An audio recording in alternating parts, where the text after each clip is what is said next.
যে মানুষে জাহান্নামে যাইতে বলে, যেই মানুষটাকে জিজ্ঞাসা করা হবে, ভাই আপনি জান্নাতি হতে চান নাকি জাহান্নামী হতে চান?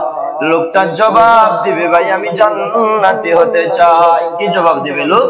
বলবে আমি জান্নাতি হতে চাই।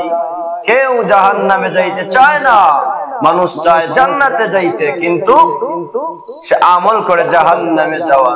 আল্লাহ পাক জাহান্নাম জান্নাত দুইটা রাখছেন।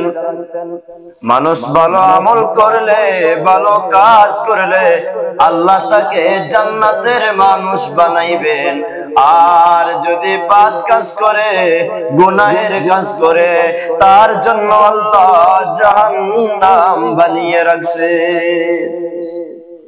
কিন্তু আপনি যে ব্যক্তি গুনাহ করে, যে ব্যক্তি সব সময় গুনাহ করে, এই ব্যক্তিকে যদি জিজ্ঞাসা করো, ভাই আপনি কোথায় যাবেন, বলবে সে জান্নাতে যাওয়ার, জান্নাতে যাইব। কিন্তু আমলনামা দেখো, আমলনামার মধ্যে তার জান্নাতে যাওয়ার কোন আমল নাই।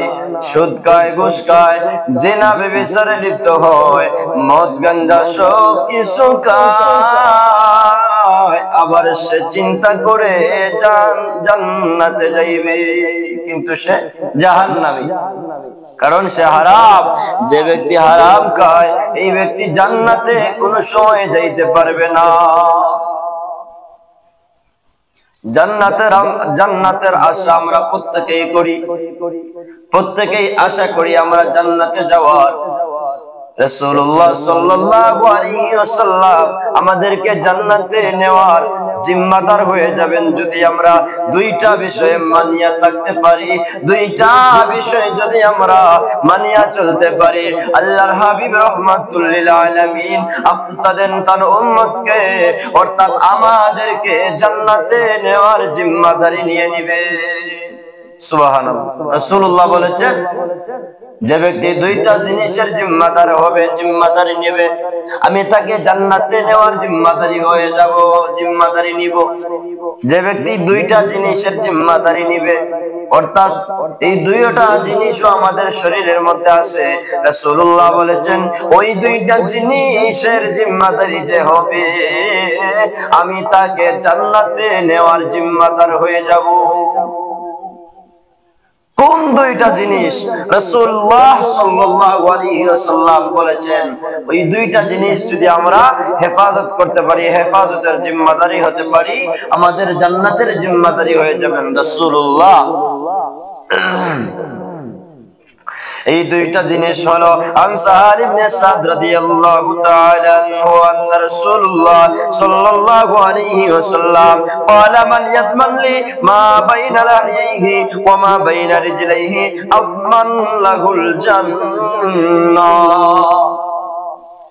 হযরত সাহাল ইবনে সাদ রাদিয়াল্লাহু আনহু হতে বর্ণিত, রাসূলুল্লাহ সাল্লাল্লাহু আলাইহি ওয়াসাল্লাম বলেছেন, যে ব্যক্তি দুইটা জিনিসের জিম্মাদারি হবে, যে ব্যক্তি দুইটা জিনিসের জিম্মাদারি নেবে, আমি তাকে জান্নাতে নেওয়ার জিম্মাদারি হয়ে যাব।